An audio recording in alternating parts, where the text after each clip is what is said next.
এপছুক আৰু ব্যক্তিগত সম্পত্তি নহয়, এপছু বড়োসকলৰ এটা জাতীয় সংগঠন। কিন্তু এপছুৰ নীতি নিয়ম উলংঘা কৰিছে আজিৰ নেতৃত্বই।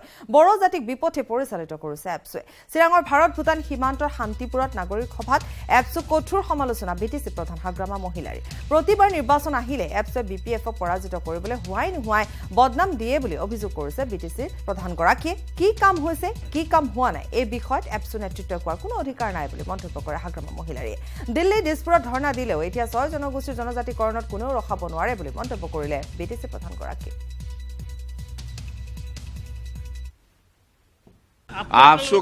আপচুকে সমালোচনা নকৰি কাক কৰিব? আপচু নহয়, আপচুৰ নেতা আজিৰ দিনত যিসকলে নেতাগিৰি কৰি আছে, আমাক মানে বেয়াকে অপপ্ৰচাৰ কৰি আছে ৰাইজৰ মাজত মানে বড়ো সমাজত কোচ ৰাজবংশী আৰু আদিবাসী ST হ'লে মানে কোনো একো নাপাব, এইবিলাক কথা বহুত কৈছে।